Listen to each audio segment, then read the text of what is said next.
Hello guys, welcome back to GG creation. நம்ம already பார்த்திங்கன்னா இந்த சிமெண்ட்டில் வந்து ரோடு போட்டிருக்கோம். இது பார்த்திங்கன்னா நம்ம வீடியோவில் எதுவும் போட்டிருக்க மாட்டோம்.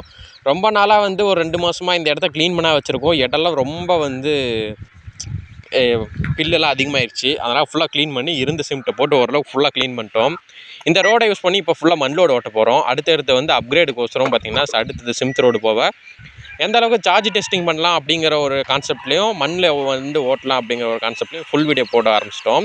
இப்போ தான் ஃபஸ்ட் டைம் நம்ம சேனலில் பார்க்குறேன்னா மறக்காமல் சப்ஸ்கிரைப் பண்ணி பெல் ஐக்கான் நாளில் வச்சுருங்க. கரெக்டாக வந்து ஸ்டேரிங்லாம் ஒர்க் ஆகுதா, பொட்டியெல்லாம் கரெக்டாக கனெக்ட் ஆச்சான்னு சொல்லி ஒரு ரவுண்ட் செக் பண்ணிட்டு அடுத்து வந்து ஓட்ட ஆரம்பிச்சிட்டோம். பார்த்தீங்கன்னா இந்த டைம் வந்து ஃபஸ்ட்டு வண்டி கொண்டு வந்து ஃபுல்லாக வந்து குழியிலே போட ஆரம்பிச்சிட்டோம். ஏன்னா வந்து நம்ம ஜாண்டியர் வந்து ரெடி பண்ணதுக்கப்புறம் வந்து ஹெவியாக வந்து எங்கேயும் வந்து யூஸ் பண்ணதில்லை. அதனால் வந்து முடிஞ்ச அளவுக்கு வந்து ஹெவியாக ஓட்டுவோம் அப்படிங்கிற கான்செப்டில் ஓட்ட ஆரம்பிச்சிட்டோம். பாருங்கள் எந்த அளவுக்கு வந்து குழியில் அப்படியே டயலர் வரப்பே பார்த்திங்கன்னா வந்து குழியில் ஃபுல்லாக வந்து பேக்கில் இறங்கிருச்சு. ஏறிடும் அப்படிங்கிற ஒரு கான்செப்டில் தான் வந்து வண்டி ஓட்டணும். ஆனால் வந்து கடைசியாக வந்து வண்டி ஏறலை.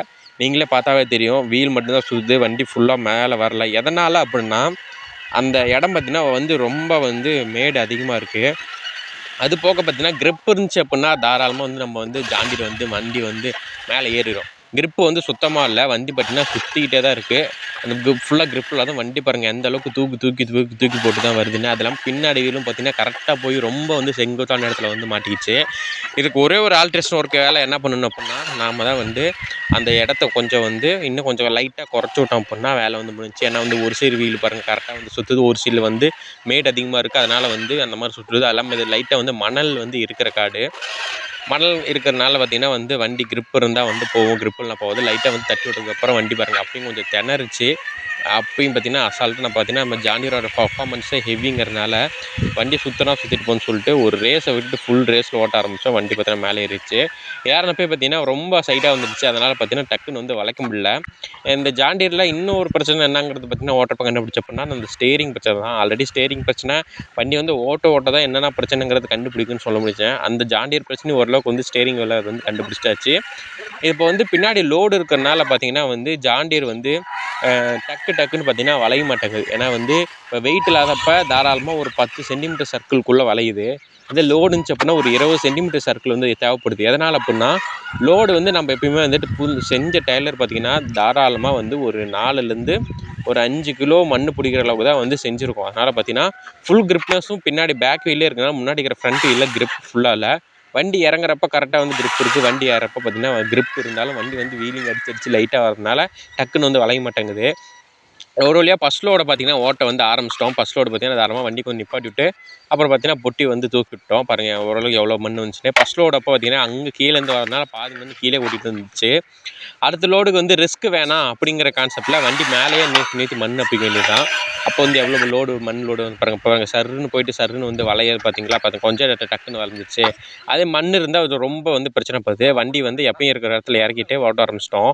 இப்பயும் பாருங்கள் வண்டி வீலிங் அடிச்சு போகிறனால பார்த்திங்கன்னா டக்குன்னு பார்த்திங்கன்னா வளைய மாட்டேங்குது.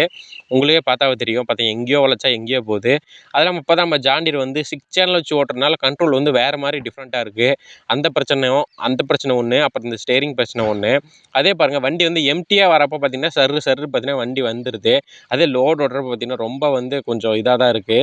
அது இல்லாமல் பார்த்திங்கன்னா நம்ம நிறையா ஷார்ட்ஸில் போட்டிருப்போம், ஜாண்டியரோட ஃபுல் வீடியோ ரெடி பண்ணிட்டோம். அது லோடு ஓட்டக்குள்ள ஸ்டண்ட்டு காமிச்சிச்சு என்ன அதுன்னு, அது வந்து பின்னாடி வந்து வந்துகிட்டே இருக்கும். அதையும் பாருங்கள். பார்க்கணும் அப்படின்னா நம்ம சேனலை சப்ஸ்கிரைப் பண்ணி பெல் ஐக்கான் நாளில் வச்சுருங்க. அப்போ தான் நம்ம ஜாண்டியர் ஆகட்டும், நம்ம ட்ரக் ஆகட்டும், அடுத்து நம்ம ரொட்டாட்டர் ஆகட்டும், எதை செஞ்சாலும் பார்த்திங்கன்னா உங்களுக்கு வந்து அப்டேட் பார்க்கணும் அப்படின்னா சேனலை சப்ஸ்கிரைப் பண்ணி பெல் ஐக்கான் நாளில் வச்சுருங்க. அது ரொம்ப இம்பார்ட்டன்ட்.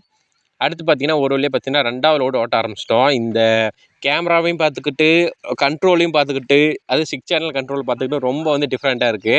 நம்ம அப்படி 3 சேனல் வந்து ஜிடி மகேந்திரா எடுத்தோம் அப்படின்னா தாராளமாக வந்து 1 கையிலே வந்து ஹேண்டில் பண்ணலாம். ஆனால் நம்ம ஜாண்டியரோட ரிமோட் கண்ட்ரோல் வந்து பாக்ஸு பெருசு, ஒரே ஹேண்டில் கண்ட்ரோல் பண்ணுறது பெருசு. அதெல்லாம் வந்துன்னா இப்போ தான் வந்து கொஞ்சமாக வந்து இந்த 6 சேனல் கண்ட்ரோலையும் பார்த்திங்கன்னா ஹேண்டில் பண்ணிட்டு வந்துட்டுருக்கோம். அதெல்லாம் ரொம்ப டிஃபிகல்ட்டாக இருக்குது. அதே வந்து இந்த மாதிரி கேமரா இதெல்லாம் இருந்துச்சுன்னா சும்மா அடி போடி பண்ணிட்டு வரலாம். ஆனாலும் பார்த்திங்கன்னா ஓட்ட தான் அந்த எக்ஸ்பீரியன்ஸ் வரதுனால பார்த்திங்கன்னா ஓட்ட ஆரம்பிச்சிட்டோம். இந்த டைம் வண்டி பார்த்திங்கன்னா ஸ்ட்ரைட்டாக வந்து வண்டி பார்த்திங்கன்னா உள்ளே விட்டுட்டோம். அப்பயும் பாருங்கள் வண்டி பார்த்தா லைட்டாக ஒரு கல்லில் போய் மாட்டிக்கிச்சு. அப்பயும் பார்த்திங்கன்னா வந்து லைட்டாக வந்து ஃபுல் ரேஸ் விட்டோம். வண்டி பார்த்திங்கன்னா வந்து வெளியே வந்துடுச்சு. அடுத்து வந்து லோடு கூட்டிகிட்டு 3வது லோடு ஓட்ட ஆரம்பிக்க வேண்டியது தான். ஒரு வழியாக மண்ணை கொட்டிட்டு திருப்பி பார்த்திங்கன்னா கிளம்பிட்டோம். பார்த்தீங்கன்னா திருப்பியும் பார்த்தீங்கன்னா 3வது கொட்டி முடிச்சுட்டு 4வது லோடுக்கு பார்த்தீங்கன்னா வண்டி பார்த்தீங்கன்னா எடுத்துட ஆரம்பிச்சிட்டோம். பாருங்கள் இப்போ பாருங்கள் ஓரளவுக்கு பார்த்தீங்கன்னா வருதுங்களா. அங்கேருந்து வீலிங்லேயே வரதுனால வந்து ஃபுல்லாக வந்து வண்டிக்கு கண்ட்ரோலே கிடைக்க மாட்டேங்குது. பாருங்கள் உங்களுக்கு பார்த்தாவே தெரியும். பாருங்கள் அங்கேயே வளைச்சிட்டோம். ஆனால் வந்து வண்டி இந்த வீலிங் ஸ்டண்ட்லேயே வரவும் பார்த்தீங்கன்னா வண்டி வந்து கரெக்டாக வளையவே மாட்டேங்குது. அது உங்களுக்கு பார்த்தாவே தெரியும். ஆனால் வந்து நார்மலாக நம்ம டெய்லர் இல்லாமல் ஓட்டின போனால் வண்டி நின்ன இடத்துலேருந்தே சுற்றுற அளவுக்கு பார்த்தீங்கன்னா நம்ம வந்து ஸ்டேரிங் ரெடி பண்ணி வச்சிட்டோம். மகேந்திரா எப்படி வளையுதோ அதே மாதிரி ஜாண்டியரும் ரெடி பண்ணி வச்சிட்டோம். ஆனால் வந்து இந்த மண் கொஞ்சம் ஹெவி வெயிட்டுக்கும் இந்த கிரிப்புக்கும் தான் அந்த பிரச்சனை, வேறு மற்றபடி ஒன்றும் இல்லை. ஆனால் வந்து வண்டி எப்படி இருந்தாலும் ஓட்ட கற்றுக்கணும். ஏன்னா வந்து இதுவே இப்படி இருக்க அப்படின்னா நம்ம ஒரிஜினல் டிராக்டரி ஓட்டுறப்பெல்லாம் வந்து ரொம்ப வந்து அந்த பிரச்சனைலாம் இருக்கும். அதனால் டிராக்டரி வச்சுருக்கீங்க யாராவது இந்த வீடியோ பார்த்தீங்கன்னா கொஞ்சம் சேஃபாக ஓட்டுங்க. டெய்லர் ஓட்டுக்குள்ளே மட்டும். நம்ம சின்ன டெய்லருக்கு எவ்வளோ ப்ராப்ளம் படுறோம். இன்னும் பெரிய டெய்லர் ஓட்டுறவங்களாம் ஒரு ஹேண்ட்ஸல் ஆஃப். அப்பயும் பாருங்கள் இந்த ஸ்டண்ட்டுன்னு சொன்னல பாருங்கள், இந்த கிரிப்னஸ்னால் வண்டி பார்த்திங்கன்னா அந்த பைப் மேலே ஏறிட்டு கீழே இறங்கி நினச்சி தான் வந்து ஓட்ட ஆரம்பித்தோம். ஆனால் 3 வீலும் இப்படி அசால்ட்டாக ஏறி வரும்னு நினச்சி பார்க்கல. இது அன்எக்ஸ்பெக்டாக ஷூட் பண்ணக்குள்ளே எடுத்த வீடியோ. இதை வந்து நம்ம வந்து முழுக்க இப்படி ஏறினுங்கிற காட்டு பண்ண கிடையாது. நீங்கள் அங்கேருந்து வந்தப்பே பார்த்துருப்பீங்க எப்படி போயிருக்குன்னு. இதில் வந்து நிறைய ஹைலைட் என்னன்னா கரெக்டாக அந்த ஒரு சைடு வீல் வந்து பார்த்திங்கன்னா கீழே வந்து உட்காந்துருச்சு. அதை உட்காந்தோடனே லைட்டாக ரேஸ் கொடுக்கல. வண்டி பாருங்கள் அசால்ட்டாக எப்படி வீலிங் அடிக்குதுன்னு. ஏறாதுன்னா நான் நினச்சேன். ஆனால் சரி ட்ரை பண்ணுவோமே அப்படின்னு பார்த்தா நம்ம ஜாண்டியர் சும்மா பக்காவை ஏறிட்டாப்புல. அடுத்த ரிபேஸ் முன்னாடி விட்டு ஒரு வழியாக பார்த்திங்கன்னா இது வந்து 4வது லோடு நினைக்கிறேன். 4வது லோடு ஆரம்பிச்சிட்டோம். இது வரைக்கும் வந்து கண்டினியூஸாக 4 லோடு ஓட்டதில்லை. எதனால் அப்படின்னா இது 12 வாட்ஸ் பேட்டரி. முன்ன நம்ம வந்து மகேந்திர ஓட்டுறோம் அப்படின்னா அது 6 வாட்ஸ் பேட்டரி. அது ஃபுல் சார்ஜ் போட்ட அப்படின்னா 20 மினிட்ஸ் ஓட்ட முடியும். இதோட டைமிங் டியூரேஷன் இது வரைக்கும் பார்த்ததில்ல. லோட் டியூரேஷன் பார்த்ததில்ல. ஒரே 4 லோடு கொட்டிட்டு கிட்டத்தட்ட பார்த்தீங்கன்னா 5வது லோடுக்கு கிளம்ப ஆரம்பிச்சிட்டோம். அடுத்து பார்த்திங்கன்னா இப்போதைக்கு நம்ம 4 லோடு தான் வந்து கவர் பண்ண முடிஞ்சிச்சு. அடுத்த வீடியோவில் பார்த்திங்கன்னா ஃபுல்லாக நிறவிட்டு அடுத்து வந்து காங்கிரீட்லாம் போடுற வீடியோவை அடுத்த வீடியோவில் பார்க்கலாம்.